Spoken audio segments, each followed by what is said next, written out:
Tony Pollard, fractured left fibula, like your boy told you. A lot of people reporting just without any knowledge on the situation at first. From Michael K, CPA, first in the building. We saw it yesterday. High ankle sprain, high ankle sprain. Everybody throws around high ankle sprain like they know exactly what they're talking about. That means 3 to 6 weeks. That means this, that means that. Everything is about severity and everything's about the details. We talked about it on the show. There's no way he had just a high ankle sprain. We knew it. We talked about it. His leg bent this way when his hips were not open. There's no way you don't tear your knee if your knee's the part that's rotating, or snap your fibula if your leg goes like that when your hips are not open. Clear as day. Unfortunate, but what's it mean for 2023? What's it mean for Tony Pollard's future? What does it mean for his potential payday? We're breaking it all down right now. The Fantasy Football Show begins right now. Live from the FantasyFootballShow.com studios. It's the Fantasy Football Show. Live! Monday through Friday, 7 p.m. Eastern. Welcome to the Fantasy Football Show. I am your boy Smitty, and you're watching the news show. We are a news show. We are an NFL news show, and we drop news all the time. You know, if you don't even play fantasy football, this is the show for you if you love the NFL and breaking news. And we talked about this when it happened. Tony Pollard likely suffered some sort of major injury in this playoff outing against the Niners, where we talked about it, where his foot literally went like this without his hips being opened up. Like, you can open up your hip and turn your leg on purpose that way. But when you're running and you're pinned in a certain situation and your leg goes like this, there's only two things that can happen. Where's my knee model? If we were to take this and kind of show you how this works, let me. If this is, obviously there's a little more length between the knee and the ankle, but as you can see, I can line these bones up essentially, okay? So you can see the bones lining up. If your hip is not open and this bends, you snap your fibula or fracture it in multiple places sometimes. Or if you can imagine the knee being able to rotate, but not the top part of it, your knee would twist and you tear your meniscus and snap your ACL, your LCL, your ACL, your MCL, whatever ends up being that angle or force or which way it turns. It was clear as day there was more going on, and everybody's reporting high ankle sprain. Tough to say how long he's going to be out, you know, in terms of being able to be his old self. There's a lot of things that can happen. This is not an exact, 3-month window of time, 2.5 months. It really depends on Tony Pollard. But I do believe he could still be looking at getting a big payday. But the problem is this rookie running back class is absolutely loaded. And the problem is the very, very much available, wide open landing spots for RBs is not plentiful. And so you have a situation where you've got a couple RBs, more than a couple RBs, that are free agents and need to go somewhere and find a home.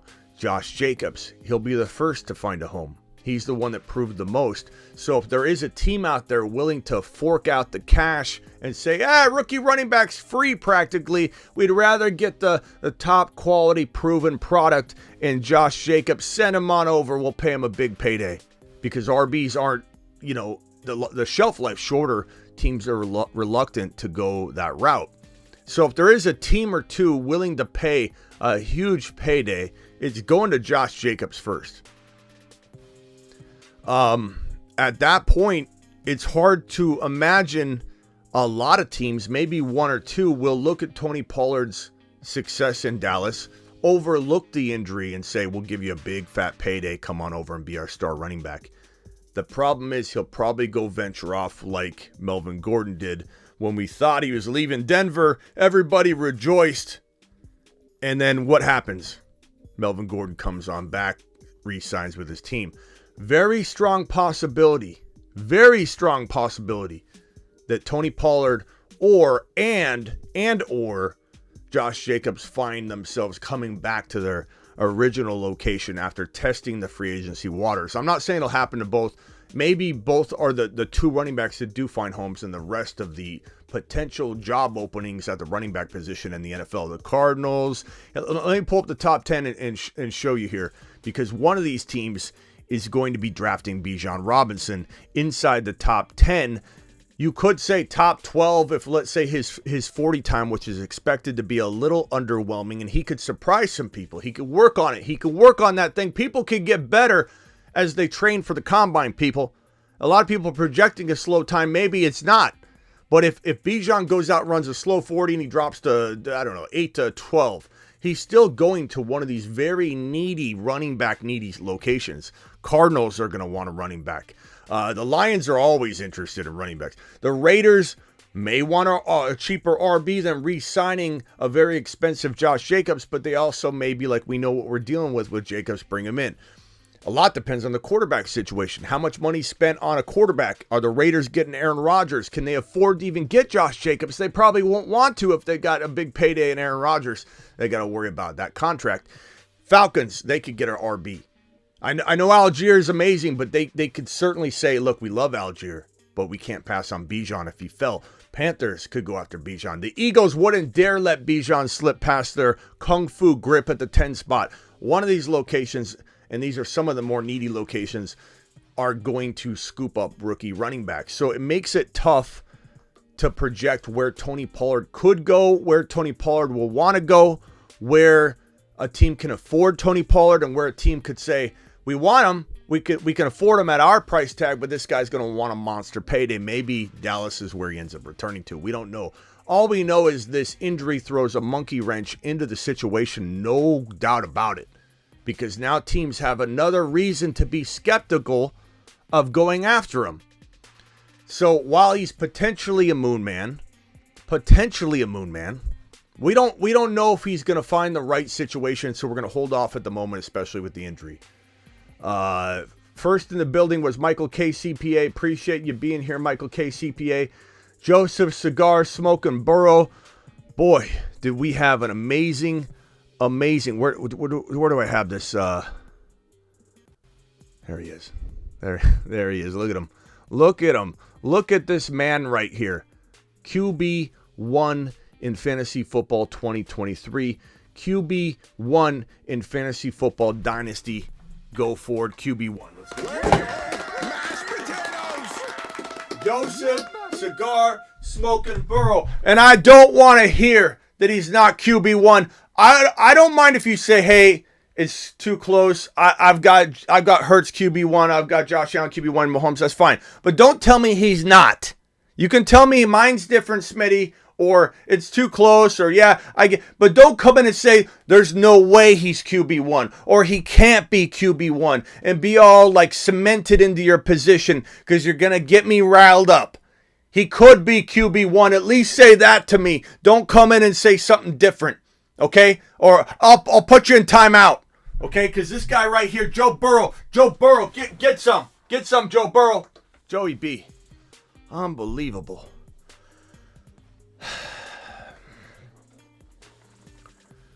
Unbelievable. Bijan runs a 4.49 40-yard dash. There's a lot of people projecting him to have a slow 40. He's going to impress. Everyone's going to be so upset at themselves for neglecting this man at all. And wait until you see part 3 of my top 10 redraft rookie running back video dropping later tonight, I hope. I'm editing it right now. Part 3 has running back 6, 7, 8, 9, 10, 11, 12, 13, 14. And it is an unbelievable video. And you're not only going to number 2 in your pants with number 7.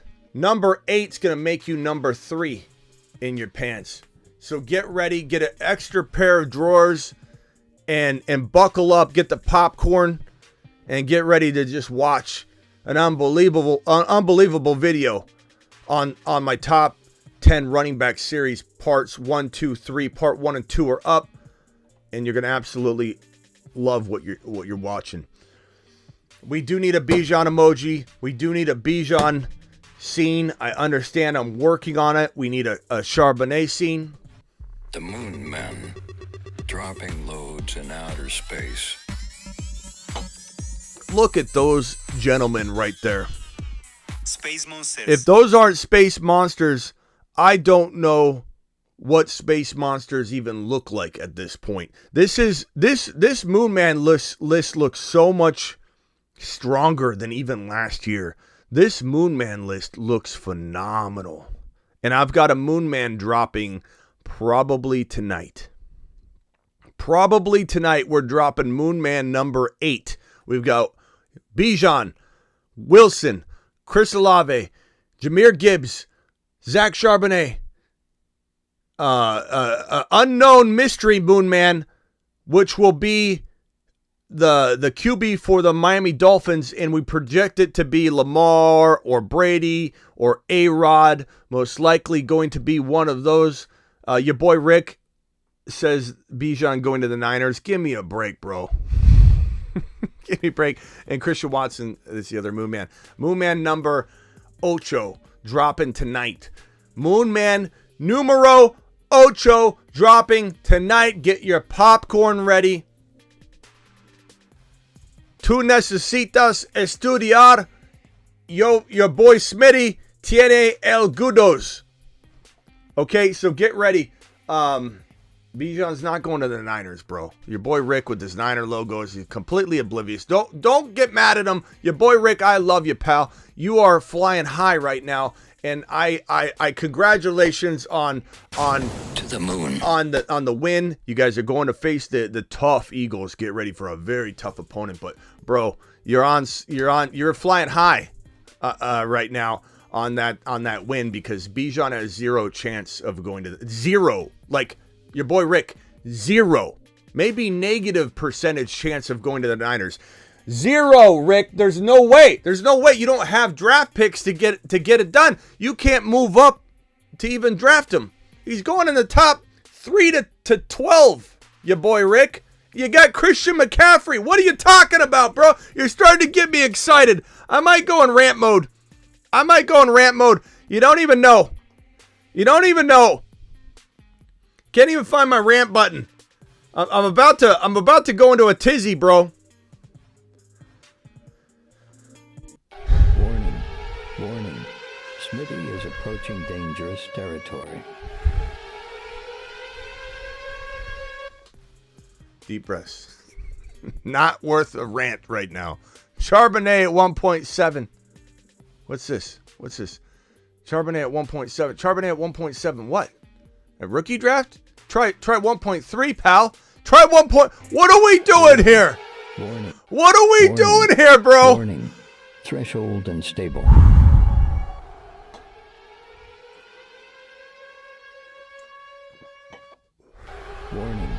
Warning. Smitty is approaching. I'm getting out of rant mode with some breathing techniques. Your boy Rick trying to get me into a tizzy, saying the Niners are gonna somehow end up with Bijan. You got Christian McCaffrey. You're gonna end up with Bijan, and then another one, Charbonnet at 1.7.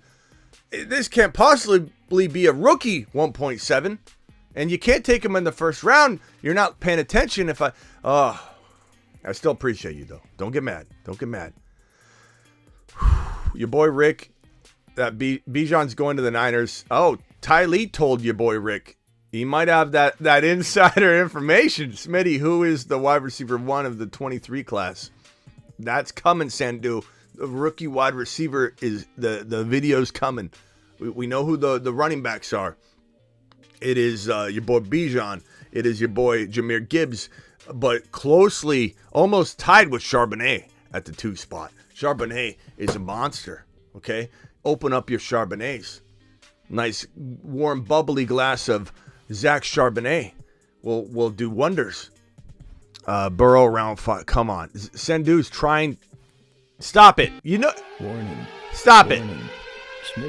Stop it, Sandu. Come on, bro. Warning. Come on. Warning.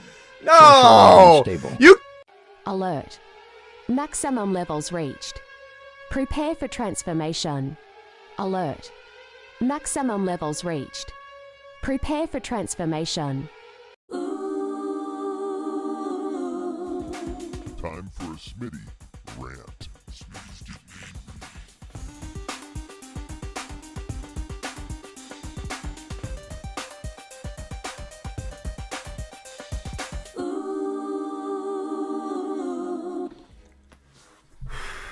Bro. Get the right mic on. What is this? What am I looking at right here? What's in front of my face right here, Sandu? What is this? Are you trying to get me riled up? Is this a fake? Look at this. The new football came in. The old football. Where's the old football? The old football. I kept hearing it over and over, Smitty. That football's seen better days. Every time I hold this sentimental piece of art, everybody complains. So on the live stream last night, I ended up rush ordering it. We got the football, the brand new football. This is called the Charbonnet ball. The Charbonnet ball. We got it. Your boy Smitty.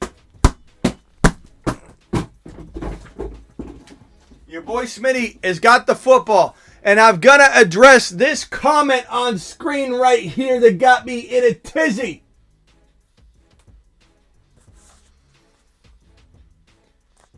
Burrow round 5. Let me tell you something about Joseph Cigar Smoking Burrow. Let me tell you something about Jamar Chase.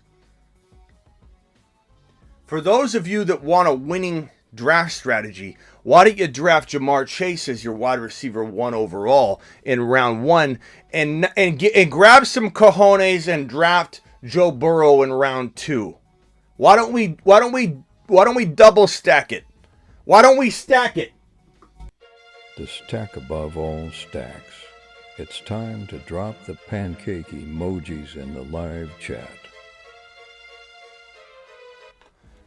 Understand what I'm saying here.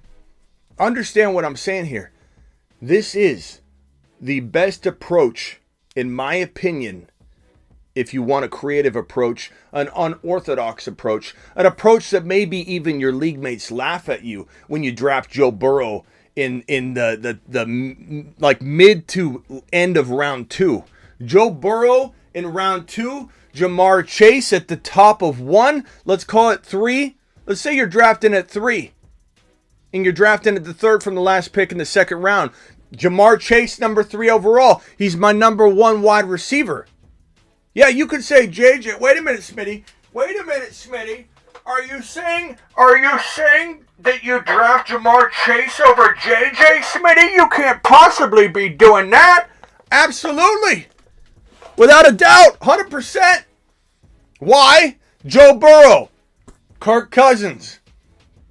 I like Kirk Cousins. Kirk Cousins had a phenomenal year. Let's give Kirk Cousins a standing ovation. Okay, I want to be very clear. Kirk Cousins was phenomenal. Okay, phenomenal. Back to my point. Joe Burrow, Kirk Cousins. It's not close, especially when you start talking about this is next year, not this year. If it was a continuation conversation, we're in week 10, week 11, you could assume, okay, Kirk Cousins is on this track, this trajectory. Now, he'll probably not get knocked off track until the offseason, or maybe not for 2 years, whatever. But every year's new. A reset. Dalvin Cook's a year older. Coaching changes. Free agency. Teams fall apart. Offensive line change. You never want to take an anomaly-looking season like Kirk Cousins and extrapolate it into the future and say, oh, it's going to be for sure to happen again. We don't know that Kirk Cousins is yet again going to do what he did in 2023 or let alone 23-24. So if you're talking Dynasty, Jamar Chase by a mile at this point. Not a mile. We'll call it a lap. By a lap, not a mile, because JJ's that good. He could survive even if, let's say, Cousins got hurt and there's mediocre quarterback play. He would find a way, okay? But this is Jamar Chase's era. And it is Joe Burrow's season for the next decade. Okay, seasons, decade. A decade plus of Jamar Chase to Joe Burrow to Jamar Chase. Maybe Jamar Chase to Joe Burrow. We don't even know. Bed Bath & Beyond, Home Depot, I don't know if we'll have time. This is the way. This, as Mandalorian tells us, this is the way. Joe Burrow round 2, Jamar Chase round 1. Stop with it. Stop acting like that's not one of the best strategies for 2023 known to man. And we have the cojones to get these things done. We have the cojones to draft like that in our upcoming 2023 draft. You know who doesn't have the cojones to draft Joe Burrow at the end of 2 and Jamar Chase at the near top of round 1? Worried Williams, petrified Peters, ridiculous Rickies, scared Sams, Bob. That's who. Joe Burrow era is here. Get burrowed. People are getting burrowed left and right, and people are going to remember it. Get burrowed.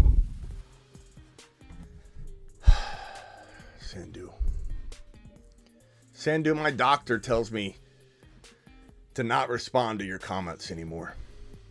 That's okay. I love you, Sandu. Mitch, appreciate you. Appreciate you. Is Ty Lee here? Is Ty Lee here? I don't know if Ty Lee's here. Has he dropped the video yet? Has he dropped the footage? I mean, it is an unbelievable situation, this Ty Lee situation. Have you guys seen this? Watch this real quick for me. I don't know if you guys have seen this clip. This clip is unreal. Smitty, I have Burrow film I'll send to film this offseason. Could hurt his play. Sorry.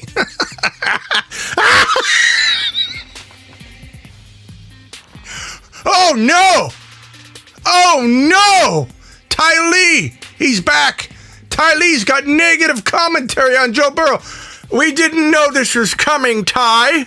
Hold on, Ty Lee. Ty Lee says, Smitty, I have Burrow film I'll send to film this offseason. Could hurt his play. Sorry. Oh, no! Oh, no! It can't be. Let's read this again. Did we read this wrong? Ty Lee, Smitty, I have Burrow film I'll send to film this offseason. No! Play sorry. Oh, I didn't think it would happen so soon. Oh, no, Ty. Tell me it's not true, Ty.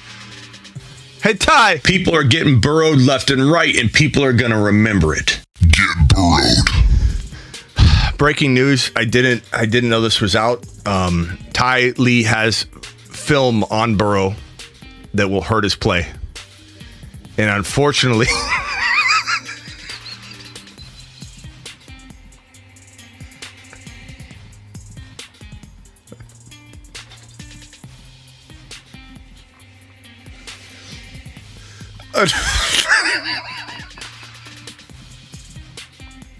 it's almost over. Hang tight.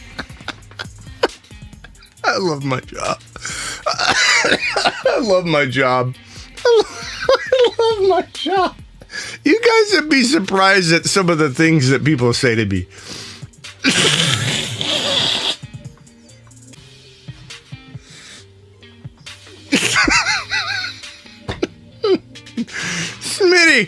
Smitty, hold off.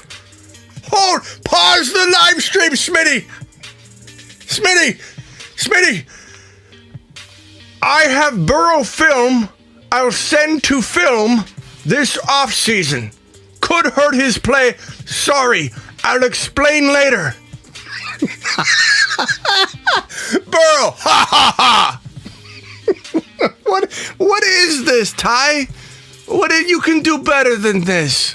You're better than this, Ty. What are On regression, I have a past with this shutdown by school rivals QB with this same film. Oh boy, that when I watch that, I literally still cry. This guy is amazing. I can't wait for Ty Lee to come in with his secret covert footage on Joe Burrow that's going to take him down. He's got film. This isn't some off the field issue. He says he's got film on his play that's going to drop him, and we can't wait for Ty Lee to bring it in. Nobody has this. He said NFL teams are itching for his high school film technique. Apparently the NFL teams are calling him. They're knocking down his door. Ty Lee, what do you have on Joe Burrow? And the Chiefs are probably dialing him up as we speak. Okay, let's see. Superflex. Maybe they were talking about Burrow round 5 in a Superflex. What? I don't know what that. I don't even know if you're talking about Joe Burrow.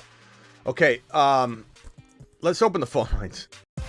Call into the show. Call into the show.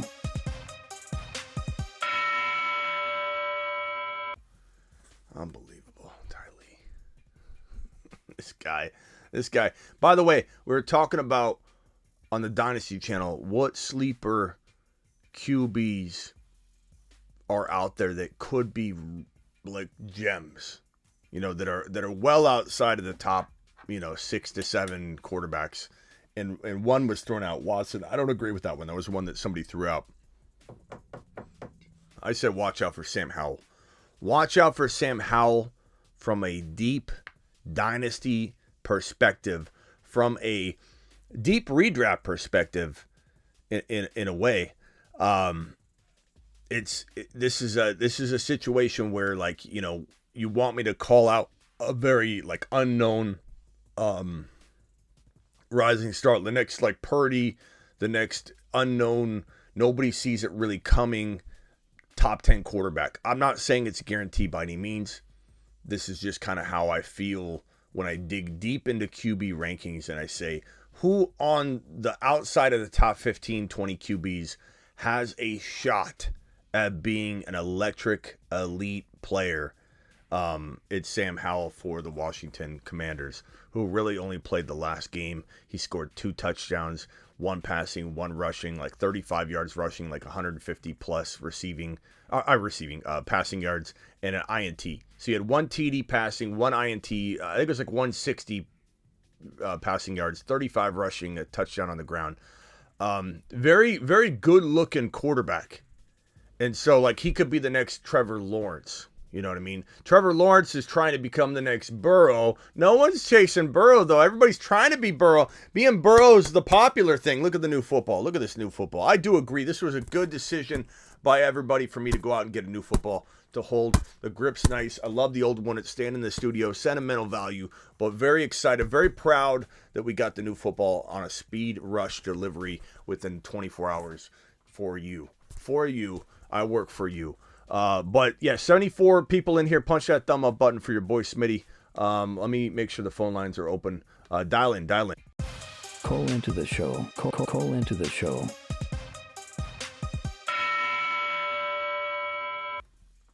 Hey Smitty, how did your Underdog playoff drafts do?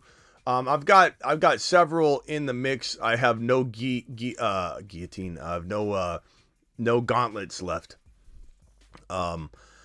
The gauntlet drafts, I went very heavy Eagle KC, and in doing so, I stacked majority of my gauntlets on the Buccaneer wide receivers, on Evans and Godwin, because they were super cheap wild card wide receivers, and so the gauntlets were doomed as soon as, because I stacked it hard and heavy. I said, you know what? Putting all my eggs in one basket's not the best, approach on a lot of things, but sometimes with these gauntlets, what you want to do is commit to a certain strategy or the mittens and then do variations of it. And so I went all in on the wild card. I picked certain wild card players. Eckler was one, and then I surrounded the entire Eagle KC combinations with the Tampa Bay Buck wide receivers and Eckler, and it didn't work out the way I wanted in the gauntlets. But in the mittens, I'm doing really well. Mittens, I went Joe Burrow heavy. My team that has Joe Burrow, Mixon, T. Higgins, Jamar Chase, Hayden Hurst, and Tyler Boyd in my mittens, those look great. Those look great. So we'll see how I do with those mittens. I got a couple that are advancing with that particular lineup. So it just kind of comes down to the next round and what happens, how much Joe Burrow scores in this next Kansas City outing. I think he'll do fairly well. Personally, appreciate you asking. You're live on the Fantasy Football Show, good buddy. Who am I talking to? What's up, Smitty? It's Tate. What's up, Tate? How you doing, man? I'm good, bro. I'm real good. Is Burrow done for? Is he done for? You know, according to Ty Lee, we've got a lot to worry about, but I'm going to hold out hope. Hey, hold on, Tate. Hold on 1 second, okay?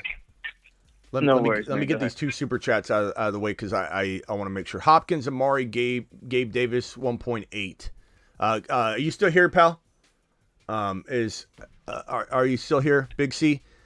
Hopkins, Amari, Gabe Davis are the 1.8. I'm probably going to say Ken or 1.7 and 1.10. If you're talking about Kenneth Walker, bro, Kenneth Walker is way more valuable than the 1.7 and 1.10. As far as this other trade, I mean, it depends on your build. If you're built to win now, Hopkins could get traded to Chicago. I think Hopkins could have a really good 1 year. But at the end of the day, do I feel like the 1.8, if you land it, could be more valuable than Hopkins, Amari, Gabe Davis? It could, but that's tough to know at this point. I almost feel like you're giving up a little too much. I'd almost hold one of those guys back. I feel like that's a little bit... Kenneth Walker or 1.7, 1.10. Yeah, Kenneth Walker by a mile. Kenneth Walker by a mile. Thank you, Big C. Appreciate you. Are you still here? If you have a follow-up, let me know. And then Isaac dropping a $5 holler. Isaac says, my money league is a 10-person non-PPR. Don't ask why. I'm picking dead last this year in 2023. Who would you target at 1.10 and 2.1? Bro, Jamar Chase, Joe Burrow, but you might have to move up, obviously, to get Chase, but maybe you can trade up. And if you can't trade up, then honestly, Bijan at 12-13 is going to be pretty attractive. Oh, you're in a 10-teamer. I still think by the time you draft, I don't know if you're drafting early, Bijan's going to be in the first round. I think Bijan's going to be in the first round. Try and trade down if you can. If you think your league doesn't know what time it is with rookies, maybe you get Bijan in the third round, but I highly doubt it with your pick. But we'll have to see, bro. I mean, wide receiver is always a good choice at the 10, 11 in this upcoming year. But I also think that if you can get balance, it is better. If best player available dictates wide receiver, running back, wide receiver. But I wouldn't be scared to go QB. Like, I know people are going to say 13 or... The problem is you're drafted in 10, 11. 13, 14, 15, I'm not scared to take a QB. 10, 11, I would probably wait because I think in your league, in a 10-teamer especially, you might get lucky and you might get one of the top 5 quarterbacks. You might get Fields in the third or fourth round. So I would wait on the quarterback at the 10, 11 pick. But I'm telling people right now, if you got the 12, 13 or the 11, 14 overall, if someone makes fun of you taking one of the big 3, one of the big 4 quarterbacks, let them laugh. You'll get the last laugh during the season. All right, Tate, appreciate you, Isaac. Appreciate you, Big C, dropping those super chats. You guys are my dudes. Okay, Tate, what can I do for you? I'm just calling in, man. Just saying what's up, seeing how everything's going. I know you're in Phoenix, so I was going to see how you've been holding up with the weather. It's gotten really cold lately, so hopefully that groundhouse. How am I holding up? How keeping you warm? What's it been, like 58? How am I holding up with the 53 degree weather? We've been hunkering down, bro. We've been... What are we talking about here? Hey, man. We've been hunkering down, trying to keep indoors. The 53 degree weather has been pretty aggressive. And we're just trying to stay alive in a Casa de Smitty. We're really, sometimes in the morning we go out to our car, we have to turn the heat on for a few minutes before we drive because of the ice on the windshield. It's pretty rough. I'm hoping we get through it. And how's the weather treating you, Tate? Man, I was born in a really big snowstorm. I'm from the Middle East, so I was born in a big snowstorm. But ever since I came to Arizona, man, I've gotten used to this warm weather. So whenever it gets cold, man, I just see myself getting like angsty all the time, and I just can't do the cold weather, man. I would much prefer it to be 120, I feel like, and hot rather than cold. I just hate being cold, man. I just can't. Yeah, every day you get older. Hate it. Every day you get older too, you hate the cold. Like it's a true thing. Like, bro, when I was in my early 20s, I'd walk out in 40. I'd go to Indiana and visit family. I'd go to Buffalo and visit family. I'd go, and I would just literally be in a short and t-shirts in like 30 and 20 degree weather, and people would be like, "Are you out of your mind?" And I'm like, "I'm from Arizona. This feels great." Like nothing. I never wore a jacket or coat. Now, bro, as you get older, it's weird. You start hating being cold. I hate being hot too, but I hate being cold. Anyway, appreciate you being in Arizona. DM me on Instagram. I'll throw you in the Arizona chat group. And then whenever I do any local stuff here, like a live stream somewhere or a meet and greet or whatever, I'll be able to let you know, and you can come on and swing down. Say less, Smitty. Say less. Yeah. So all right, man. Just message me on Have a IG. good night, man. Hey, where are you taking Joe Burrow next year? Highest you'd take him. I won't get mad at you if you say Man. huh? I was honestly, swear to God, I was going to say this, but I didn't want to take too much of your time. I actually saw one of your short YouTube shorts before this past fantasy season started, and I drafted Joe Burrow because you said to take Joe Burrow. And honestly, next year I'm literally targeting Jamar Chase, maybe in the first round, and then maybe second round if he's available. I might do the stack, man. That stack is too good to pass up. I was trying to trade for Chase all year so I could stack Burrow and Chase, but it just didn't work out. So I feel like drafting them both might be the strategy this coming year. You're the man, Tate. Big Tate, I got you in the system. Big Tate, we'll see you later. Absolutely, man. Have a good night. Appreciate Later, you. pal. See ya. All right, next caller, dial in. Let's go. Call into the show. Call into the show.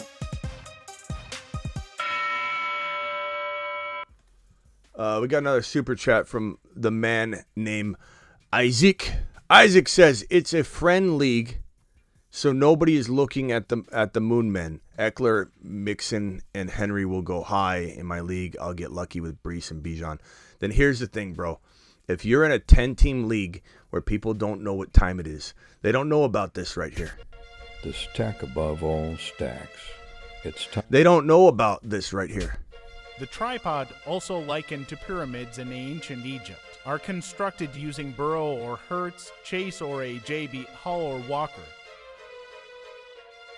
And by the way, we need to put Hall back on this. And I didn't redo the audio on that because it says Hall. But we're going to keep ETN on this list right here. So let's replay it one more time for good measure. I didn't want to redo the audio because it still applies now. You know, it still applies now that it's a new season. The tripod, also likened to pyramids in ancient Egypt, are constructed using Burrow or Hurts, Chase or a JB, Hall or Walker. Hall or Walker or ETN, potentially. So he's, let me see. I got to redo this. Hold on. The Moon Man. Oh, or this. Dropping. The tripod, also likened to pyramids in ancient Egypt, are constructed using Burrow or Hurts, Chase or a JB, Hall or Walker. Okay, there we go. I did get him. He was trying to hog up all the scenes, and that's okay because he's Brees. We brought get Brees back. We brought it back. Get Brees. Get Brees. Get Brees. Because we're feeling Brees Hall. I said I wouldn't touch the button until we felt he was, on his way back in a positive light. And the fact that Brees is way ahead of schedule from what we're hearing, and the reason why I put him on the Moon Man list already. The Moon Man. Or I haven't yet, but I will. Loads in outer space. Sorry, I misspoke. I will be putting him on the Moon Man list here very, very soon. Space Monsters. Inside information for you, by the way. It's because of his recovery. Everything's dependent on recovery. So my advice to you, Isaac, is to not take Burrow in round 2 because I think, like you just mapped out, you can get away with it in round 3. My advice is to still take Chase. If Chase falls, I don't think he'll fall to 10 in even that league. But of course, if he did, you'd take him. But Bijan and maybe imagine if you get Bijan or Gibbs with Joe Burrow or or Hurts or something like that, like in your third and fourth round pick in this grandma league that you're in. We'll talk about it as we get closer, bro. Smitty has spoken. Thank you, Marty. Appreciate you. I feel like ETN will be Smitty's top 10 this year. I mean, ETN's a monster, bro. He's watch the running back ranking video. This particular one drops. Let's see if I can get the graphic up. So we had video number 1, part 1 drop already. That's on the YouTube channel. Look for that thumbnail and you will find it. This one was video number 2, part 2. This covers running back 1 and 2. Breece Hall and Bijan Robinson are my top 2 running backs for redraft. You heard me right. I didn't misspeak. I didn't stutter. I didn't make a mistake. I didn't accidentally sit on my keyboard. Part 1 goes over my top 2 RBs for 2023. Part number 1. Part number 2 goes over my 3, 4, and 5 running backs for 2023 redraft RBs. And part number 3 drops probably tonight. It might be late tonight, I'm not sure. And that goes over 6, 7, 8, 9, 10, 11, 12, 13, 14, kind of just encompasses a big chunk of players. And that thumbnail to look out for would be this thumbnail right here. Top 10 running backs. Let's go. And just so you know, a lot of the names that are on the images that are on the thumbnails aren't necessarily in it. They're in conversations, but they don't necessarily make it. Breece Hall is on thumbnail number 1, but he didn't crack the top 2. He was in a conversation for the top 2. I would have put ETN and JT in the top 5, says Hot Prime. They're very arguable. There's no reason to frown upon anybody's top 5, top 10 running back rankings, to be honest, because anything can happen. Joe Burrow, ha ha ha. Joe Burrow, ha ha. As Little Smitty says. Joe Burrow, ha ha. Well, Little Smitty maybe close out the show with that. How will your Breece ranking be affected if Lamar goes to the Jets? It's a great question, Vamp. And it's a concern I have in a way. You know, I'd be excited in another way because I feel like we saw JK in that run attack do fairly well even with Lamar in the lineup, right? So it's possible. It would be more advantageous to have Brady or A-Rod in New York than to have Lamar. And Lamar needs to be on this anyway. Let's put Lamar on here because it's certainly a possibility. So let's go ahead and extend this out here. And we'll put Brady as the top candidate. And not necessarily what will happen, but what I believe would be, I think, beneficial mixed with what I think could happen most likely. So Brady would be number 1 for the Jets. A-Rod would be my number 2 choice and number 2 most logical. And then Lamar Jackson, number 3. But here's my question I'll pose to you, Vampy, because you're the one that asked this question, and it's a very good question. How will your Breece Hall ranking be affected if Lamar goes to the Jets? Because he vultures. I guess I would throw this question back at you. Would you rather them solve the quarterback situation even by way of Lamar who vultures or not? You know what I mean? So like at the end of the day, I'm more excited that they have Lamar than not solve the quarterback situation in grand fashion. Would I rather it be solved with Brady or A-Rod? Yeah, I probably would, at least short term, but longer term, and not that Lamar doesn't worry me in Dynasty getting hurt running so much, but longer term, this is the better solution for Breece and for the Jets and for Lamar. These are shorter term solutions, but they're great, and they make Breece Hall very, very good. What if A-Rod plays for 2 more years? Breece Hall's got a 3 to 4 year shelf life like any running back. That's okay. I'm okay with A-Rod. I'm a little more okay with A-Rod than Brady because of the likely longevity of A-Rod more so than Brady, but they both could hang it up this offseason or hang it up next year after 1 year. So kind of tough, but I would say that I do believe Lamar would affect Breece's touchdown production a little bit, but then again, it's better than no quarterback upgrade at all. So that's kind of my feeling on that. It's a great question though, Vampy. That's how I'd address that. We've got a question here. Let's see here. Smitty, I would love if you did a video once more coaches get hired and new team. Yeah, I mean, we're waiting for The problem is doing that video now. We'll do that once we have like landing spots for the coaches. Absolutely. But to do it now, it doesn't make sense because it's all going to get shook up. But yeah, eventually we will end up dropping that. Wonder if it knocks down like one spot since he's at the top. I think right now we're packaging in the risk of like right now with my Breece Hall rankings, I'm packaging the risk of maybe them not solving the quarterback situation and maybe solving it. So it's kind of like a mixed bag ranking. And I think Lamar going there won't move him anywhere. You know what I'm saying? Terry Roberts in the house. Terry Roberts, appreciate you, buddy boy. I really think Davante Adams isn't going to like Aaron Rodgers going to the Raiders because he stated he left because he's getting old. And I believe besides that, Carr is his college bud there. Yeah, but Casey, doesn't matter what Carr is to Davante Adams. Carr's gone. Carr's gone. Carr's as good as gone. They'll try and trade him, obviously. Carr is as good as gone. So it doesn't, like, irrelevant. You know, would you rather, if you're Davante Adams, would you rather have Stidham or a potential worse option or get Aaron Rodgers back? Because Carr's not even in the discussion. You know what I mean? So it kind of doesn't matter what he feels about Carr.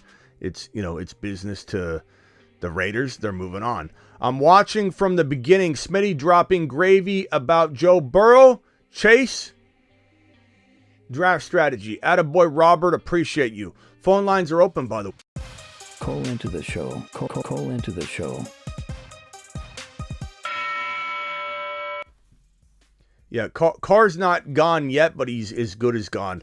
Carr would be actually sufficient in Miami because we saw Tua's not that great, but he became really, really, really good, borderline great because of the system. So Carr, who's not that great, he's good. He's good. He's not great at all. He's good. He's borderline top 10 quarterback material. Like, your team, you need a quarterback. You can't get one of the big guns. You're going to go for Carr. Like, he's good. He was good enough at the beginning of the year. People thought he was going to do well. Like, let's not forget Carr has potential. So if you need a QB, Carr's pretty decent. Like, he's going to be one of the top QBs to reel in after the big three are off the table in terms of potential movement. After these guys are all off the board or not leaving, if A-Rod's not going anywhere or retired or Lamar gets tagged and the Ravens say we're not tagging and trading you. You can sit out if you want. You can not sign your tender. But the Ravens are going to be smart about this, I believe. The Ravens didn't give him what he wanted, and he hasn't earned what he wasn't going to be given by the team. Unless the team's saying, hey, the salary cap goes up, now we can give him what he asked for. That's a possibility because the salary cap increases, So maybe that's what the Ravens were thinking. Like, we can't give him what he wants now, but we certainly will next offseason, whatever. That could be a possibility. But the fact that he failed again, he got injured again, third year in a row he's failed. Whether you want to blame injury or not, he's failed. The Ravens have failed because of the quarterback availability. The best availability, or the best ability is availability. And if he's not there, then what are you going to do? 2 years in a row he's been injured. 2 years in a row he's been injured, and he runs 170 to 190 times a season. And the year prior to the two injured seasons, he busted for over 7 or 8 games. The first weeks 1 through 7, weeks 1 through 8, he was a non-existent quarterback. In fantasy, he was benchable through the entire first half of 2020. The entire first half, he was garbage. He's busted 3 years in a row to a degree. So it's hard for me to think, the Ravens are not wanting to pay him last year. The salary cap goes up as the only wild card, but we'll go ahead and give you $220 million guaranteed. He wants $230 guaranteed dollars. He wants the Deshaun Watson contract. The Ravens said no. Smartly. Nobody should be getting $230 guaranteed. Deshaun Watson opened up more cans of worms than we can count relating to contracts, relating to other situations off the field. Deshaun Watson's been a mess for the NFL contracts, fantasy football, and the contract values. And so, yeah, it's tough. And Mitch says that Aaron Rodgers is talking. Yeah, I mean, it's evident he's coming back. And I don't know if you saw my report where Rodgers said that he still can play at a high level. He can still win MVP, Mitch. He said, I can still. And then everybody ripped him apart. Let me defend A-Rod real quick on this because I like. Look at Joe Burrow. Look at him. I think I'm going to keep him permanently on the screen. I'll just kind of minimize it whenever we need to bring it up. Let's talk A-Rod real quick because I'm going to defend A-Rod for a second. I'm tired. I get tired of the A-Rod slander. A-Rod's gifted the NFL fans, fantasy football fans, the entire world with a whole bunch of goodness for years and years and years. Where's my I got an A-Rod graphic somewhere around here. Where are you, A-Rod? Here you are. Aaron Rodgers has gifted the NFL, fantasy football fans, NFL fans, avid watchers. He's gifted us all an amazing career. An amazing career. An amazing experience. And he does nothing but give.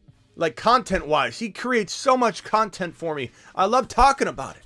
We went live for 10 straight hours when we, on a hunch, thought he would come out and make an announcement on, wasn't it a Monday? It was a weekend, wasn't it? It was a weekend. We kind of thought maybe he was going to announce whether he was going to return or retire or where he was going to go. You know, was he going to stay in Green Bay? Was he not? We heard there was maybe a chance he would announce it. Not even on the Pat McAfee show, that he was going to announce something potentially on Monday, but we had no clue that he was going to do it on McAfee or not. We knew he went on McAfee. Maybe this is Tuesdays. I think he goes on McAfee on Tuesday, so it might have been Monday night. And what did your boy Smitty do? I said, you know what? I owe it to all of you to go live for 10 to 11 straight hours through the night. Stay up all night until 11 a.m. my time. Or no, noon my time, which was 2 p.m. Eastern. I went live all night long. Costa de Smitty was sleeping. They were like, what's he doing? I'm like, I'm going live all night. I'm sorry. I'll buy food. I'll go get ice cream after, whatever you want. I'm going live. I'm sorry. I got to do this for my people. I owed it to you to go live until the announcement was made. And what did he do? He showed up on the Pat McAfee. We had no idea. We nailed it. And people said, oh, Smitty. People made fun of me all over Instagram. All my buddies made fun of me. Text messages for days. You stayed up. Because what did he do? He came out and said, my announcement is there's no announcement yet. And everybody goes, oh, Smitty, you stayed up for nothing. That was a win in my book. I'd do it over again. I wouldn't take it back. We stayed up because we knew he was going to announce that there was no announcement. And we might do it again. And if you think I'm ashamed of that, I loved it. We'll do it again. And I get so tired of the Aaron Rodgers slander. He was asked a question on Pat McAfee. Do you think you could still play? Do I think I could still play? He said. I'm paraphrasing here. This is Aaron Rodgers. Do you think I could still play? He said, yeah, I could still play. And at a high level, the highest. Could I still win MVP? I think I could still win MVP. What do people say? Maybe you should be worried about Super Bowls. Aaron Rodgers is such a diva. Aaron Rodgers wants so much attention. And everybody making fun of Aaron Rodgers, he didn't say that he didn't want a Super Bowl. He didn't say Super Bowls weren't important. He was point blank asked a question about his skill level. Can he still play at a high level? What's related to measuring that? MVP. So I don't care if he didn't say, I want to win Super Bowls first. He wasn't asked the question, what's the most important thing to you? He was merely asked, can you still play at a high level? And he said, yes, the highest. Could I win MVP? Yes. End of the clip that everybody puts up. And then they start complaining about it. Rodgers is a baby. Rodgers is a crybaby. I love Aaron Rodgers. I stand by Aaron Rodgers. There's nothing wrong with Aaron Rodgers. And I love that he's an arrogant diva. He's a quarterback. You want your quarterback to have confidence. You want your quarterback to be arrogant. You want the guy at the top of anything, whether it's a football team, a bobsled team, a fantasy show, whatever, a knitting show, a knitting podcast, whatever it is. You want your person to be confident, to be arrogant. I can win the MVP in my category or whatever I'm doing. My skill level's top tier. Okay, the dude was asked, can you still play? Could I win MVP? Yeah. Oh, Aaron Rodgers, all he cares about is MVP, so selfish. No, you're selfish. Everybody that thinks Aaron Rodgers is selfish is selfish. Everybody else is digging into his life and saying, oh, he's a diva. He doesn't want to do this. Oh, he wants to say that. The dude may be vocal. The dude may go on Pat McAfee to give an interview because he loves hanging out with Pat. He loves being on that show. Wouldn't surprise me if he was a full part of that show the moment he retires. He loves going on there to talk football. He loves it. And I love that he loves it. I love that he loves it. But he doesn't go out there and air his dirty laundry. People go looking through his laundry.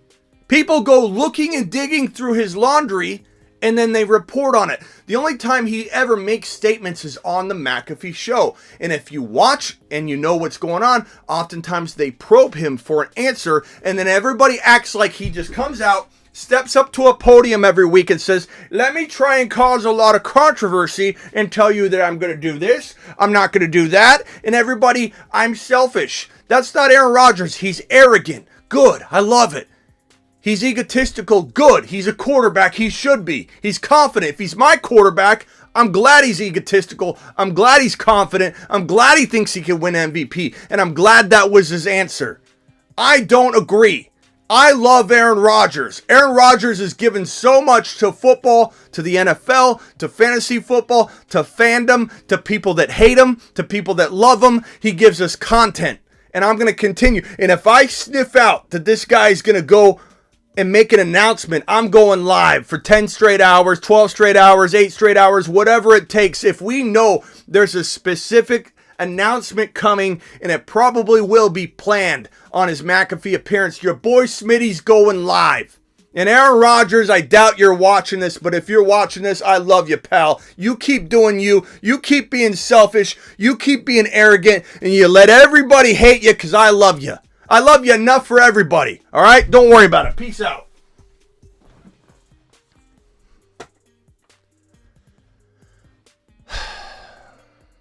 Industry people jealous? It's absolutely. I don't even know what everybody's been saying here. Travis says, I'm for the people. I appreciate you. Aaron Rodgers cut his hair too. Looks great. Looks great. Thank you. Appreciate you. Thank you. Thank you. Thank you. Thank you, Isaac. Thank you. Appreciate you. Phone line's open. One more call, and then the show's over. And then tonight, your boy is going live to drop bold prediction. Moon Man number 8. The Moon Men, dropping loads in outer space.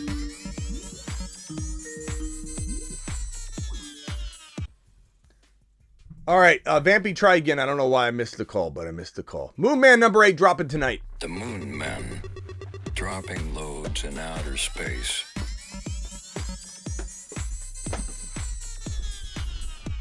Space Monsters. I don't even know if it'll be a live stream or not. It might be. I might do it live stream. I think I'm going to do it live stream style. We're dropping Moon Man number 8 tonight. Vampy, what's up, my guy? How's it going? Oh, pretty good. Look, I think the A-Rod thing, to me, like, I think he was kind of saying, like, to teams, like, I can still be the MVP. You know, right. Like, kind of putting himself on the market, basically, like saying, you know, it kind of wasn't necessarily my fault, or, like, he's even saying, like, the Packers need to do something else. Like, I think he's just saying, like, hey, it's not me. You put me anywhere, I can be the MVP. I love his honesty. And maybe he's wrong on some things that he says regarding, like, his honest, you know, like if he's saying something about whatever, and let's say he's wrong. I don't care. I love that he believes what he says and he speaks his truth. So for me, I love when someone asks him a question like, hey, you know, do you think do you think you could win a Super Bowl in Green Bay? He's not going to be like, so Lamar, where do you want to play football next year, Lamar? I want to stay here. but you haven't signed a contract yet. I know. Like, that's Lamar. I'm not saying Lamar's lying, but Lamar's going to give you that hometown answer. Aaron Rodgers, as arrogant as you think it is whatever, different as you think it is. Hey, Aaron Rodgers, are you going to stay in Green Bay? Depends on if they want to rebuild. They want to rebuild, fine, but I don't want to be a part of a rebuild. I want to go win a Super Bowl because I'm that kind of guy. I'm that good. I'm still that good. I love it. I love everything about it. Every time people hate Aaron Rodgers, I love him more. They fuel it for me. They fuel it for me. Yeah, and it's like the same way that we praise Joe Burrow for his confidence. Like, people tear down Aaron Rodgers when he acts like a similar way. Right. And that's probably why I love Joe Burrow so much. And the thing about Joe Burrow is he's the most likable, arrogant guy in the world. I don't know if you've seen the clips of him on the field. If he hasn't met you before, this is so unbelievable. Like, anybody that doesn't know what I'm talking about, I'll explain it to you, but make sure if you see it, you'll know what I'm talking about. If he sees a player on the field that he's never met before, he walks up and doesn't say, yeah, you know who I am. I'm Joe Burrow. He walks up and goes, hey, man, I'm Joe. And he shakes their hand, the opponent on the field. If he hasn't met you yet, he goes by one. If he's never met you, he says, hey, man, hey, sir. He calls him sir. He goes up to a defensive back that's about to try and take his head off, or a linebacker or whoever. He goes up, extends his hand and says, hey, I'm Joe. Shakes their hand and they go, hey, man, I love everything you do. He goes, yes, sir. To the people about to take his head off, I guarantee you, in 2-3 years, there will be no more respected quarterback on the opposite side of the football every time he lines up than Joe Burrow. Everyone respects this man because he's arrogant, but he's so likable, and he's so humbly arrogant. In the weirdest way. He's likable. Remember he came out in his jersey and he's wearing the wrong number? He sits down and they're like, Joe, you got the wrong jersey on. He looks down. He's like, you're just like, this guy knows what he's doing. The guy comes out in the wrong jersey. He could come out in his underwear, forget to put pants on. He wouldn't even be embarrassed. He's Joe Cool. Yeah. He's Joe Cool. Absolutely love him. But yeah, they're on the field. In the press conferences, on the field, he's the same guy. It's crazy. So young, too. Yeah. Burrow, nonchalant arrogance, says Travis. And I don't care if everybody agrees or disagrees with me here. Like, I understand sometimes I'll say things that people don't agree with, and you guys don't have to be fearful in the chat of, like, I disagree, I don't like Aaron Rodgers. That's fine. Like, I'll like him for you. I don't need everybody to agree with me all the time. I just absolutely love the way he carries himself. And maybe I see a little bit of myself in terms of like being confident and trying to like command something and getting the backlash of it. Like, as a content creator, you get a lot of hate and stuff. So I know what it feels like to a small microcosm degree. Like, I'm not saying people know me on the street yet. I'm just saying I understand what it's like to try and come out and be confident with what you do and to be ridiculed constantly. And maybe that's why I gravitate toward these two guys, because they have a lot on their plate. They have a lot of responsibility. They have a lot of people looking to them. And then they have all these haters, the peanut gallery, just trying to pick them apart, act like they're doing things wrong when their intention is good. Their intention is good. He has no ill will based intentions whatsoever, but people love tearing him down. They love tearing him down. He's not trying to force anything on anybody, his opinions, nothing. He gets probed. People go through his dirty laundry and then they ask him, why is that laundry dirty, Aaron Rodgers? The only time he opens his mouth is on the Pat McAfee show, and they pick at him to get information from him. Then everybody acts like he comes out and volunteers. Announcement, this is what I'm planning to do. No, he gets asked the questions, and then people cut it up, pick it apart, and then make fun of him. Yeah, he's one of the most like ridiculed sports athletes. I feel like across all leagues, it's crazy. And I don't know. I think it's partially because he's like so good, and like I'm a big NBA fan, and kind of the same thing happens to LeBron. And just like once you get to a certain level, people just hate you for no reason. Right. LeBron gives so much to the community. Like for anybody should be ashamed of themselves that has an ill will. Any kind of ill will or any kind of negative thing to say about a guy like a LeBron or a guy like Shaq. Like, I think people know now not to talk bad about Shaq because that's the most giving, like, human being on the planet Earth. Like, if anybody hasn't seen what Shaq does, he buys kids laptops and lines. He goes to a restaurant and buys the entire restaurant food. Whenever he goes to buy something, he'll buy like 4 or 5 people stuff. He'll walk into a car dealership and see some struggling single mom buying a minivan, and he just buys it for her. Like, Shaq is amazing. Yeah. LeBron's similar to that. Ridiculous when people have to sit there and be critical. Why can't we all just appreciate, these individuals who do give it back? And anyway, what else you got, Vampy? Yeah, well, going off the A-Rod thing, what do you think about, where does that kind of leave Christian Watson? Do you think he's kind of a transcendent player and will still produce, or do you think, Jordan Love in there, or also kind of like in the same note, is that a good QB opening? Would anybody want to go there? I don't think so, because they'll be in rebuild mode. Aaron Rodgers has kind of mapped it out that if they're in rebuild mode, he's out. And he said it perfectly. There are teams that are in full-blown admitted rebuild mode, and then there's teams that are in denial type rebuild mode. Yeah. And I think he's saying that because he wants the Packers to know and everybody to know, because he's asked an honest question. Do you want to stay with the Packers? And he's saying pretty much blatantly, they're in denial that they're halfway, foot in the door. Let's win now if we can, but foot out the door, let's rebuild at the same time. And he doesn't want to be a part of that. To answer your question for wide receivers, this is 2023. You've got, 1 down to 10, let's say. So you got JJ and Chase. Chase is my 1.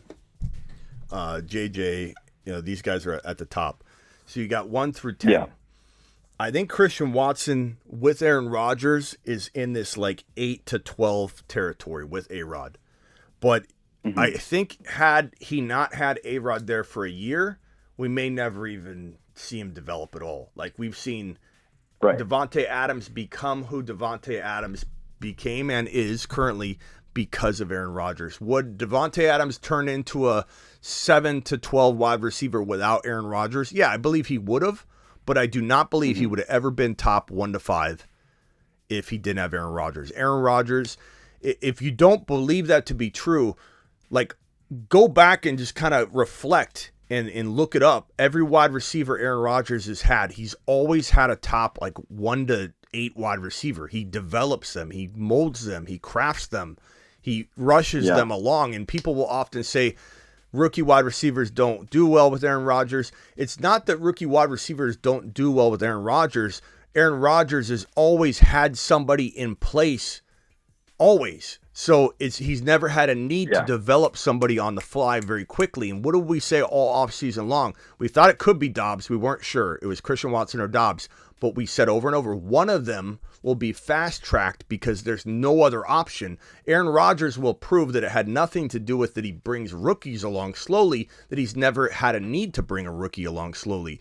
But one thing we have evidence of is that he puts up a wide receiver on a fast track.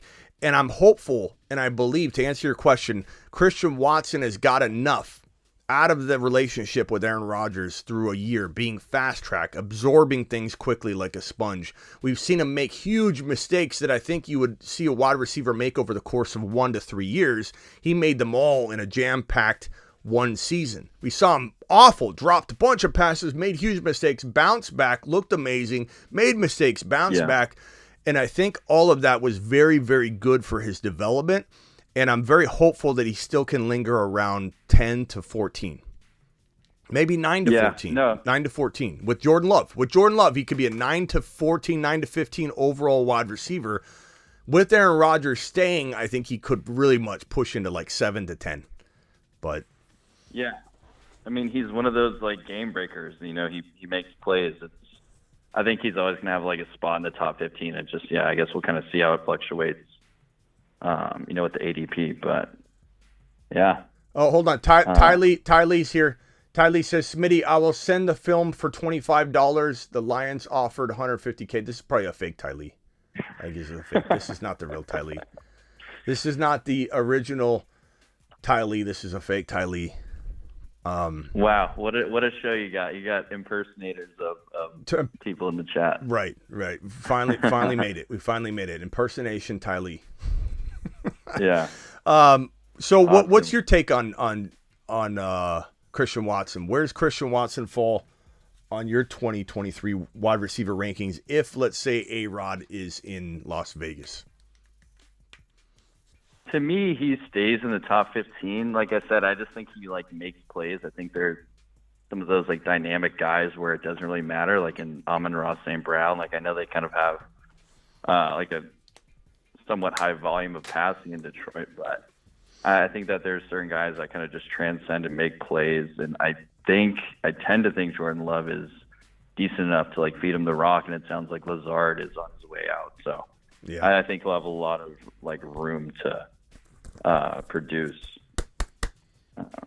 By the way, by the way, if Tylee did actually come in and say I want 20, I'll tell you what, Tylee, you drop a $25 super chat, and I'll let you reveal the technique on the show. That's how it works. Yeah, I'm kind of curious. I am curious to see what this footage is. I mean, bro, he has, as he said, he's got the, what do you call it? He's got the history or the experience, or what was the word he used? Somebody read back the transcript. He has the past or whatever for taking down quarterbacks with film. He did it. Yeah, he did it with his high school quarterback, opponent's high school quarterback. Right here, Maney has revealed this fake Tylee's grammar and punctuation is too good. This is a phony Tylee for sure. That's awesome. Look, you think you're gonna get past? Who was it that said that? This Tylee Maney's like my auditor. He's like my quality assurance. You can't get past Maney. Yeah. Maney's vetting you right now. Maney's on top of it. Maney, stay on it. He's from Quality Assurance Team Smitty. So yeah, Christian Watson to me. I mean, look, I'm predicting Aaron Rodgers to go to Las Vegas, or to New York, or to Miami, and look who's on the Moon Man list. The Moon Man. Christian Watson. Dropping loads in outer space. So I'm not scared. I'm not scared off by Aaron Rodgers leaving. I think Jordan Love looks competent enough that Christian Watson can make Jordan Love look pretty good. You know, not startable in fantasy or anything, but like Derek Carr good, you know. Well, and I think the thing is if Rodgers does end up leaving, you know, people are going to be scared to draft Christian Watson, so he might drop to us. But definitely feel like, you know, whenever there's a negative injected into a player that we love, it can be a positive, like you just pointed out, like drops the value, and then now the risk is lower, but we still maybe feel like that negative doesn't really impact like others are thinking. So, I mean, that's exactly a good point. And that's why like Breece Hall is probably going to make the Moon Man list, even though he's a big name and we already called it. He'll be the first returning. Is he the first? Yeah, he's the first returning. He'll be the first returning Moon Man because of the injury risk and the fact that we're going to have everybody trying to recite what I've pretty much said all offseason. Now everybody else is saying it to me. Smitty, ACL people have a very bad statistical percentage of coming back strong their first year. I'm the one that's been saying that all offseason. Like, you don't need to tell me that, but what people don't understand is it's all about the recovery. And could Breece Hall have an Adrian Peterson like recovery? I don't want to hear someone say it's not possible. It's possible. Anything's possible. Records are made to be broken. And there's no reason, if there's anybody that's going to break that mold again and be let's call it like 1950. Let's say he doesn't rush for 2,000, he rushes for 1,900 yards, whatever. To be close to breaking that mold, it is a 21-year-old RB that's essentially just coming off of a rookie year that tore his ACL at the youngest age he could have possibly tore it. And the younger you are, and it means a lot. 24 and 21 are extremely different. I know people think that's close in age. It's not.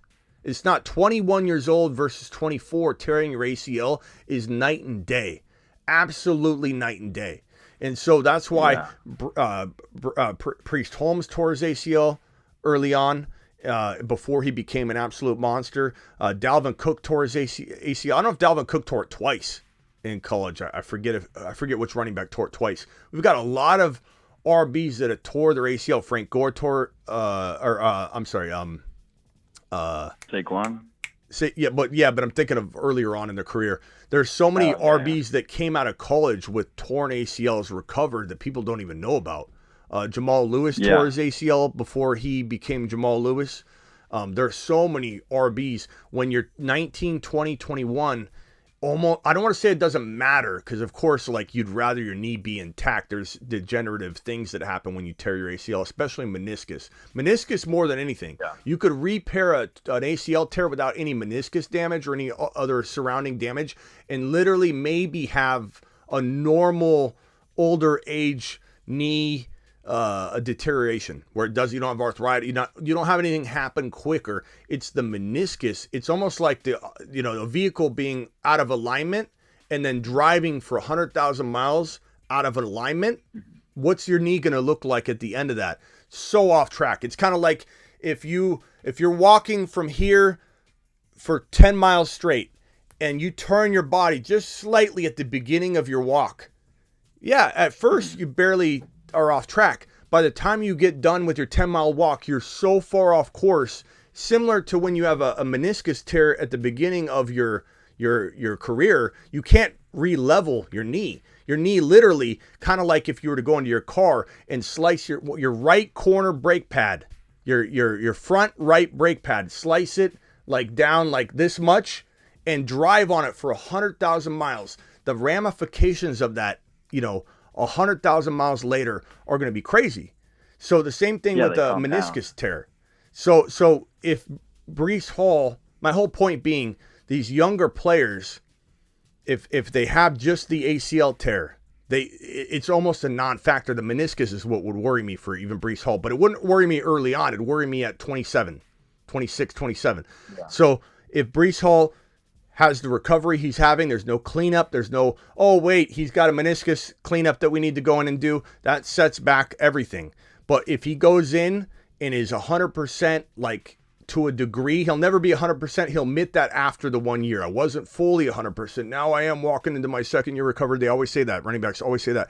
But if he's pretty much as best as he can be walking into camp and he's cutting, remember, Barkley barely cut hardcore up to like a week before he returned to his first first game. Like right before week 1, he like went out and started like kind of cutting hard for the first time. It was not prepared. It was like writing on the wall. Breece Hall is said to be ready for camp. And so it's going to be so much different. He's 21. We've never had a running back tear their ACL at that young of an age. It's normally like in their second or third or fourth year. It's like he tore it his rookie year as a top 1 to 5 running back. So it's a very different situation. I'm very excited about Breece Hall. Yeah, I mean, when Breece was on fire this year, that was, probably the happiest I've ever been as a fantasy owner. Like those couple of weeks when he was just taking off, it was so excited. So I'm definitely going to buy in, this year again. Yeah, Nick Chubb is another one we're going to see his knee deteriorate really, really fast. Really fast, because he had the worst knee injury you could possibly have in college. And I'm not trying to say he didn't recover, but the ramifications of that total destruction of his knee. You could not destroy your knee any worse. You couldn't. Your knee bends this way. His knee did the L-shaped the opposite way. Imagine sitting in a chair right now and locking your leg and then breaking it upright and it's going straight up. That's what he did. If you Google it, Nick Chubb college knee injury, you're going to be like, oh my God, the thing is an L shape upward. And so while it's impressive, so impressive he's had the career he's had at the NFL level after that injury, his deterioration will happen like Todd Gurley's, and I predict it to be either this year or next year or mid-season. He could start off okay or something like that, but it's going to happen quick. It's going to be like a just complete stop dead in his tracks. Yeah, well, I mean, going back to Breece, what do you think? Does he fall into like the early second round, or do you think he goes in the first? I mean, I know in our community he'll go first round, of course, but do you think he falls early second? I think Breece Hall probably. I mean, it's based on a lot, but think about but to a second and first round degree versus like St. Brown's, 6th to 5th round or 7th to 5th round. I think it'll be very similar to that. Like it'll be early off season. We're going to see Breece in the second round. And then as we start hearing he's 100%, things get trendy. Everybody wants to be the guy that believes in the comeback. And comebacks and underdogs are a big thing in fantasy, where you always see that guy drafting 4 straight comeback players, in the mock drafts. So I really believe there'll be a big movement of, okay, I'm going to believe in him. You're not going to believe in him. I'm going to be the guy that believes in him. And that's going to drive his value back into round 1. I would venture to say like 8 to 14 is where his regular ADP will fluctuate. And I don't know. It depends on the recovery. If his recovery looks amazing and he's out there showing people, it's not just said, oh, he'll be ready, and he goes out and plays like Barkley did, where Barkley wasn't ready. But if he's out there doing it, if people can visually see him like cutting, remember ETN was such a concern for people. And then when the footage came out of him cutting and everything, a lot of the people that were totally against it, half of those people opened up to the idea. The other half still doubted him. That visual, though, is what triggered a lot of people to jump on board. So yeah, I mean, because I mostly go like early wide receiver, like in the first round, but I'm trying to like see if there's like a world where you can draft Bijan and Breece 12-13 in redraft. 12-13.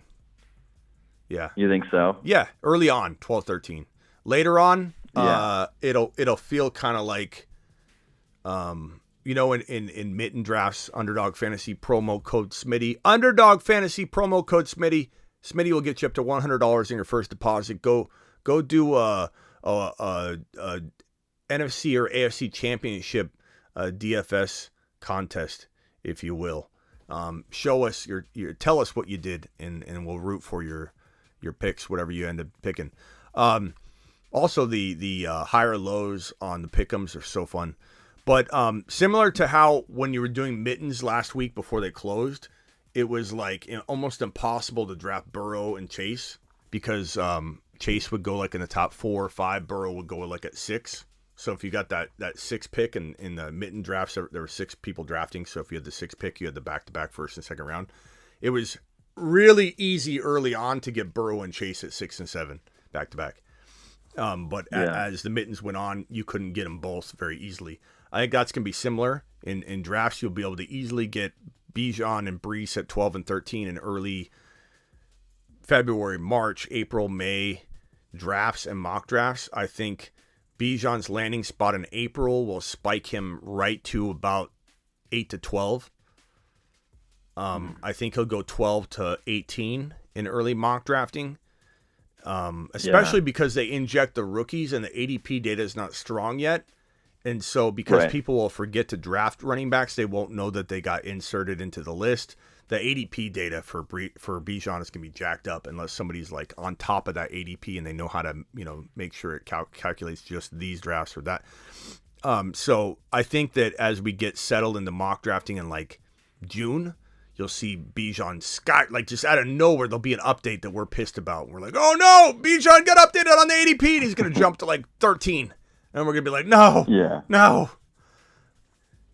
So 12, 13. Well, I'm a big Texas fan, so I've been loving Bijan, for a long time. He's incredible. I think he's going to kill it in the NFL. Yeah, Charbonnet is going to be great. Bijan, Gibbs, depending on where he goes. Gibbs is really, really, really good. He's not as good as of a pure runner, but he doesn't need to be. He just needs to go somewhere where they can throw him the ball. If he can pull in 700, 800, 900 yards receiving a year, he's the next Alvin Kamara. If he goes to a location where the coach is a moron and they draft him, like they're smart enough to draft him, or somebody's smart enough in the scouting room, or maybe the coach doesn't make the draft decisions, but like I think of Hackett. Like Hackett's somewhere where somebody's telling him what to do. Hey, Hackett, we drafted your team for you. Now that you've got it, go ahead and do what you want with it. And Hackett doesn't listen to anybody, and he gets control all of a sudden and does what he does. I don't understand it. I don't get how this happens in the NFL. It drives me nuts. And that's probably my one downfall, the thing I'm trying to tweak the most in my game, like if I'm admitting what my weakness would be, is that I try and use my own logic to predict things sometimes without factoring in the situational disadvantage and how strong the situational disadvantage is. Because sometimes the situational disadvantage seems strong, but the player talent overwhelms, and then even the dumb coach is like, yeah, he's the best, puts him in. So it's not like you can just say every bad coach is going to misuse the player. Sometimes a bad coach might lean on the player more than ever because they don't know what they're doing, or they're not as good of a scheme designer or whatever. So to fine tune that process for me, I feel like is my next step for making things even more accurate. I feel like that's not my downfall. That's what I want to work on. Fantasy football, and this is what my video courses are going to be about on thefantasyfootballshow.com. I've got a video course section. Part of that video course section is learning. The whole thing is learning. I want people to approach fantasy football like I'm in school. Like everybody goes through, think about it. You go through the next year without really trying to learn anything. You're just like, this is what I am. I am what I am. I'm a good drafter. I'm a pretty decent manager. I'm just going to keep going year after year after year. Why not treat it like school? Why not say, what's my weakness? Let me turn my weakness into a strength. And so my video courses will be designed for that. And I admit my weakness is I let talent overwhelm a red flag situation, and I want to master that because I feel like that's my weakness. I'm very good, like a psychologist. I have a psychology degree. A psychologist could be very good about telling somebody else what to do, but then their home life or their relationship's a mess, but they're very good at giving relationship advice to a person. And people laugh at that, but that's how psychology is. Same thing. Like I feel like I give really good advice about avoiding this or avoiding that, but as individuals, we get our bias involved. It gets wrapped up in everything. And those are the things that you need to, I think that all of us need to work on, but I'm going to master that part even more. And it's going to make the picks more accurate. Cause Hackett, it was hard to see it coming, but there were enough red flags to be a little more cautious with it and to build protections around it. And that's one that unfortunately got the best of me. Even though we landed a lot, there's some things that we all need to work on. That's one of them for me. But the video courses are going to be through the roof. Everyone's going to love them. How to dominate the 1 pick, how to dominate the 2 pick, how to dominate the 3 pick, how to negotiate trades, how to trade with this type of Bob, how to trade with that type of player, how to trade with somebody that doesn't even answer their trade questions, or how to trade with somebody that refuses to trade, how to make the person feel it's their idea to make the trade so they get it done. There's so many foot in the door phenomenons, how to negotiate trade, how to identify your trading partner and profile it so you can then attack a trade different. The video courses are going to be through the roof. I think one of my favorite trade things that you've taught me is, going to them, knowing that I want Pacheco or Kenneth Walker early in the season, but asking for their best running back, and they'll obviously say no. And then once you get down to Pacheco or whoever, then you know they're open to it. I was giving a guy advice right now on a trade on my text line. So if you guys want the text line, again, thefantasyfootballshow.com is where you can get my text line and one-on-one rankings and video courses, and you can get a lifetime membership. And I write your name on the studio wall in the corner. I'm moving that. I don't know where I'm moving that. I'm going to move that to a different location.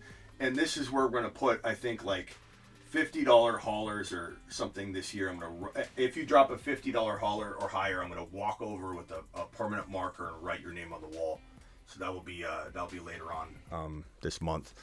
So I'm going to move that location. I don't know where I'm going to put those names, but anybody that's a lifetime thefantasyfootballshow.com member, I have a lifetime membership where you never have to pay for content again after you pay the one time. I'm going to write you, I think, above the fireplace here, and then that corner will be people that drop $50 haulers.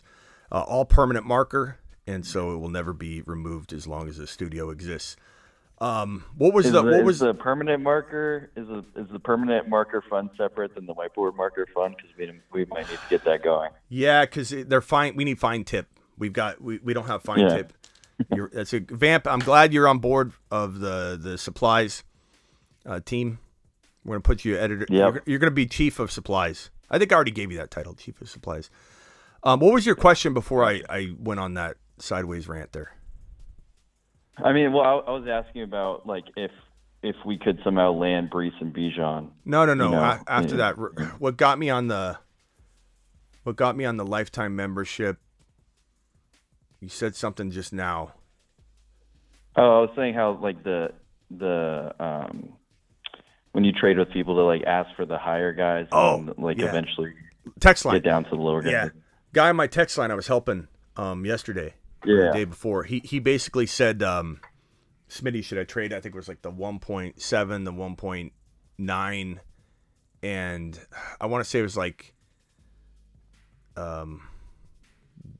DK Metcalf for it was like for like one wide receiver or whatever it was. I forget the exact context of it. It's on my text line here, but I ended up telling him like start off without throwing in the wide receiver. Obviously, what I would do is like, so for example, you're trading with somebody and a lot of people will give the entire offer up front, their best offer at the jump. And you can't do that because in negotiation, you're always trying to get better than the original offer. So you have to, like, just simple things like that. You have to make sure you offer the one pick and the player, and then you don't give him the 2 picks and the player. So if he wants the 1.6, the 1.9, and DK Metcalf for an elite wide receiver, your initial reaction should be, I'll give you the 1.9, let him think the 1.6 isn't to be had, and DK for the wide receiver. When ultimately you would give all 3, but the guy's hesitant to take all 3 for the player. So you start taking things away and then, negotiating. Or you say something like, I'll give you the player and 1 pick. And then they're like, no, you give me both picks. You make them make the rules. You make them think they're making the rules. And all of a sudden they start talking themselves into a trade they wouldn't want to do. So there's all kinds of negotiation tactics to order of questioning. Like my example of, if I asked Vamp to drive me, he probably would. He's such a good dude. But let's say I wasn't Smitty, I was just his friend, and we were going through college, we're buddies, whatever. I'm an annoying frat buddy of his or something. And I'm like, hey, will you drive me to New York, Vamp, and split the hotel, use your car, split the gas with me, and take me to this Comic-Con or whatever? You'd be like, no thanks. But if I said, hey, Vamp, I've got free tickets to Comic-Con, I'm going to drive, I'll pay for gas, do you want to go with me? He says yes. And then it's foot in the door phenomenon. Yeah. I call him a week later and I say, hey, my car's on the fritz. I'll pay for gas. I got the hotel comped. I got the tickets. I'll pay for gas. I just need you to drive your car. Vamp goes, okay. Then a week later, hey, I didn't get paid. They cut me at work some hours. Do you mind splitting the gas with me in the hotel? I still got the tickets to Comic-Con. He's like, okay. Foot's in the door. And then, but if you would have called Vamp and say, Vamp, let's go to Comic-Con. You pay half the gas. You drive your car. All these things he would have said no to at the beginning. But the foot in the door phenomenon, slowly, little by little, it's all trading techniques, bro. It's all negotiation 101. So we'll get into that on the show, but it's also on the video courses on thefantasyfootballshow.com. All right, Vampy, what else? One last thing, and I gotta run here. Yeah, no, I mean that's all good. I was just gonna say, like, make sure that like the trades people are putting out there aren't laughable, and make sure that you aren't, like totally finessing somebody, because then no one will want to trade with you. Yeah, it's a give and a take. You want to win every trade. Like some people say, you want everybody to be happy walking away from a trade. I agree with that to some context, but I'm also not in the business of advising people to make even Steven trades. Like that's not what I'm about. Like you got to disguise it in a way that looks like you didn't take advantage of them, and then it worked out for me in an amazing fashion, and then they'll return. They'll return because they feel like you didn't slight them, you got lucky.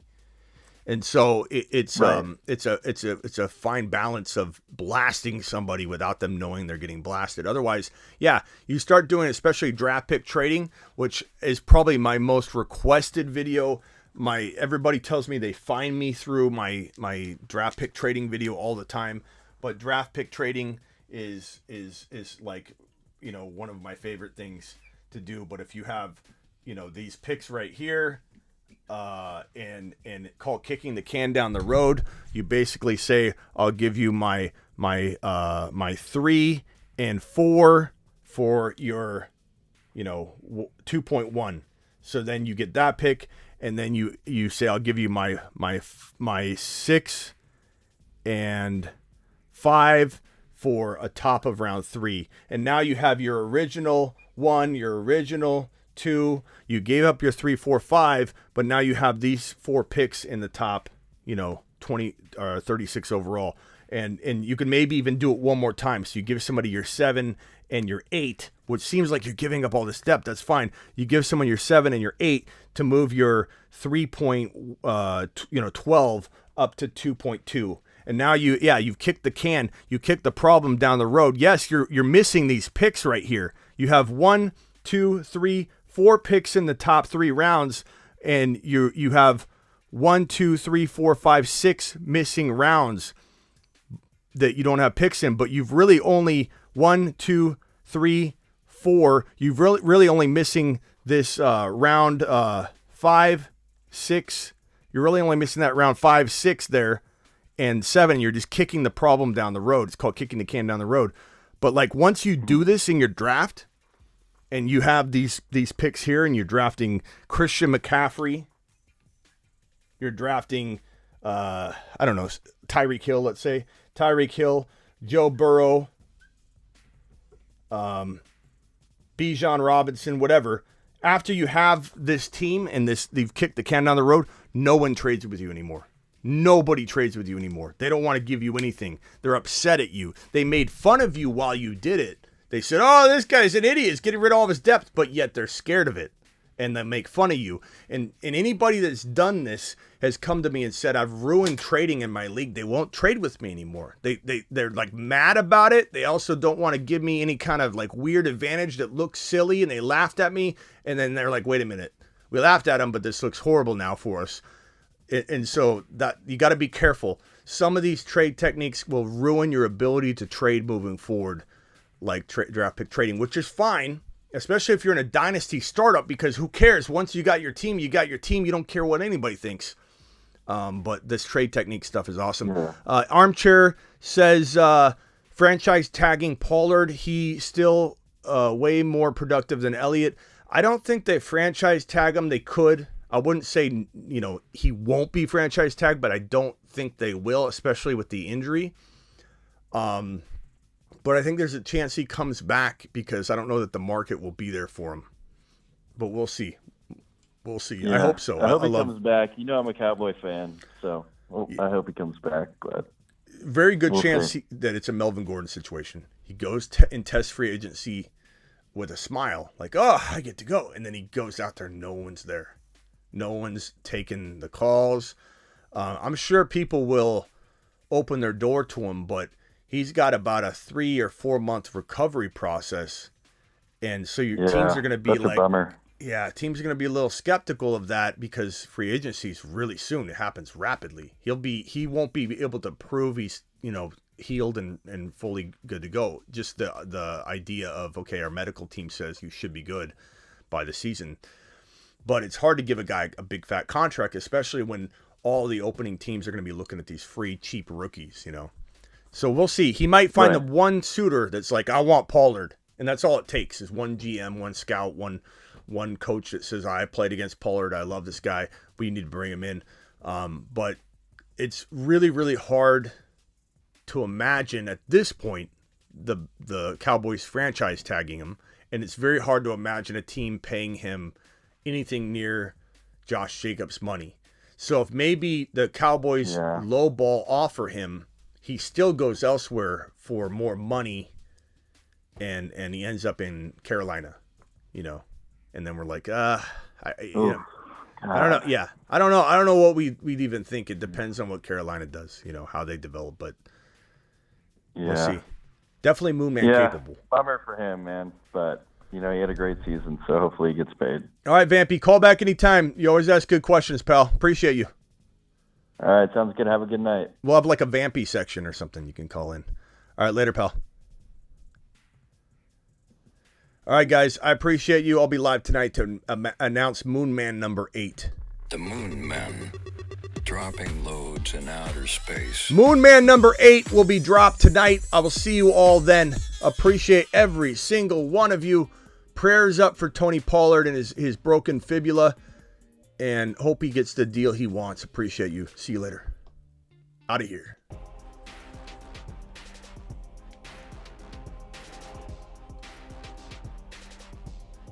Isaac, thank you for the super chat. Isaac, thank you for the second super chat. Big C, appreciate your super chat. Appreciate all of you. I work for you. What show goes live more than your boy Smitty? Nobody. What show has a fake Ty Lee account trying to copy being Ty Lee? Nobody. What analyst out there, YouTuber, goes live Monday through Friday, 7 p.m. Eastern, and then goes live again at night and drops videos on the daily? Nobody. Let's go.